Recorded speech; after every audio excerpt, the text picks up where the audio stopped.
కొత్తగా ఒక మోడల్ కుర్చీల్లో ఎట్లా అల్లాలో చూపిస్తాను చూడండి. శారీ అండి ఇది. శారీకి silver and gold violet colour sari అండి. జరీ బార్డర్ వచ్చేస్తుంది. దీనికి కావాల్సిన ఐటమ్ చూపిస్తున్నాను చూడండి. శారీ కలర్ థ్రెడ్ 3 తీసుకున్నానండి నేను.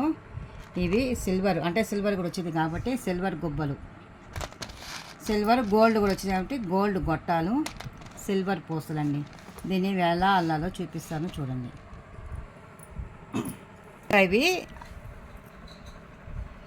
300 పోగులండి. ఇవి 300 పోగులు ఒక పెద్ద అట్టకి ఇట్లా చుట్టేసుకొని ఇలా తయారు చేసి పెట్టుకున్నానండి. వీటిని ఎలా చేయాలో చూపిస్తాను. ఇప్పుడు కొద్దిగా ఇట్లా ఉందండి కదండి మన థ్రెడ్, ఇట్లా ఏలికి ఇలా చుట్టేసుకొని మనం, అంటే ఇది చాలా సులభమైన మోడల్ అండి. మీకు చాలా మోడల్స్ యూట్యూబ్లో వస్తూనే ఉంటాయి, కానీ అయినా చాలా కష్టంగా ఉంటాయండి. ఇవి చాలా సులభంగా ఉంటుంది. మీకు నేను అల్లేది బాగా గమనించండి, మీకే అర్థమవుతుంది. చాలా సులభంగా త్వరగా కూడా అయిపోతుందండి. 1 అవర్లో కుట్టేసుకోవచ్చండి. మీకు అంత లేటు కూడా అవసరం లేదు.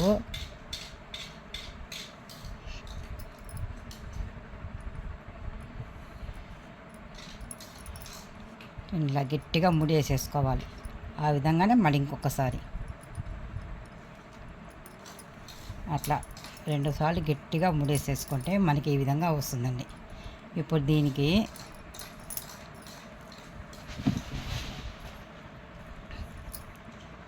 నేను చెప్పాను కదండి, ఇది మనకు సిల్వర్ జరీ వచ్చింది కాబట్టి సిల్వర్ గుబ్బ ఒకటి, సిల్వర్ పూస ఒకటి,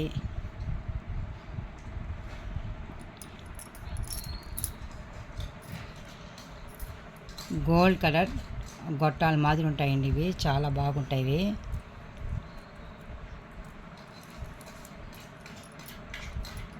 చూడండి ఇట్లా వస్తుంది. ఇట్లా ఎక్కించేసుకోవాలి.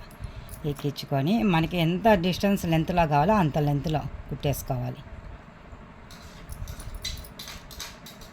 కుట్టేసుకొని ఇక 2 సార్లు ముడి వేసేసుకోవాలి. మనం ఊడకుండా చాలా స్టిఫ్గా ఉంటుంది. మనం 2 సార్లు ముడి వేసేసుకోవాలండి. నేను చూపించిన పద్ధతి అయితే మీరు ఎక్కడ కూడా చూసి ఉండరు అనుకోండి, నేను అనుకుంటున్నాను. చాలా సులువైన పద్ధతి. 1 అవర్లో శారీ కుట్టేసుకోవచ్చండి. ఇప్పుడు దీన్ని రివర్స్ ఇట్లే రావాలా. రివర్స్ ఈ గొట్టల నుంచి, పూసల నుంచి ఈ గొడుగులోకి గుబ్బల దాంట్లోకి రివర్స్ ఇట్లే వచ్చేయాల. ఇట్లే వచ్చేసి ఇప్పుడు ఇక్కడ ఉంది కదండి మనకి 2గా మనం దాన్ని కొంచెం 2గా వంచి పెట్టినాం కదా. ఇవి దారాలు మనం 2గా దాని మధ్యలో నుంచి కిందకి రావాలి. ఇలా కిందకు వచ్చేసి మళ్ళీ కింద నుంచి పైకి రావాలి. పైకి వచ్చినప్పుడు మీరు పూస వరకే రానిచ్చేసండి. ఇట్లా పైకి చాలు, మొత్తం రాకూడదు. అంటే ఈ గొడుగు ప్లస్ పూస వరకే పైకి వచ్చేసి ఇట్లా వచ్చేయాల. ఇప్పుడు ఇంకొక బీట్, గోల్డ్ కలర్ బీట్లు ఇంకోటి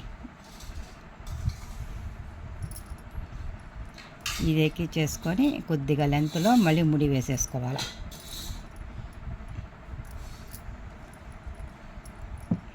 ఇట్లా 2 సార్లు ముడి వేసేసుకుంటే చాలా సులభంగా అండి. నేనైతే అసలు 1 అవర్లో శారీ అల్లేస్తాను. నాకు చాలా త్వరగా కూడా అయిపోతుంది. చాలా సులభం అనిపిస్తుంది. మళ్ళీ అదే గొట్టలో నుంచి, పూసలో నుంచి కిందికి ఇట్లా వచ్చేయాలండి. ఇప్పుడు ఇక్కడ మనం కట్ చేసేసుకోవాలి.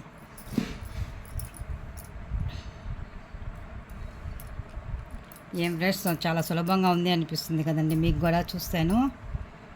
ఇప్పుడు దీన్ని మనం ఎంత లెంత్ పెట్టేసుకొని కరెక్ట్గా కట్ చేసేసుకోవాలండి. అలా మనకి ఇది ఇంట్లో ఉంటుంది కదండి, అట్లా ఒక్కొక్క రింగు ఒక్కొక్క లెంత్లో పెట్టేసుకొని మనకి ఎంత లెంత్ కాళ్ళు పెట్టేసుకొని ఆ విధంగా అల్లేసుకుంటా పోవాలండి. ఇది ఇట్లా అల్లేసుకున్నా కనీసం ఇది ఒక 15 వరకు వస్తాయండి నాకు. 15 కుర్చీల వరకు వస్తాయి నాకు. ఒక 2 టైమ్స్ కానీ చుట్టేసుకుంటే నాకు శారీ మొత్తం ఒక ఫినిష్ అయిపోతుందండి నాకు. ఈ వీడియో మీకు నచ్చినట్లయితే లైక్ చేయండి, షేర్ చేయండి, సబ్స్క్రైబ్ చేయండి.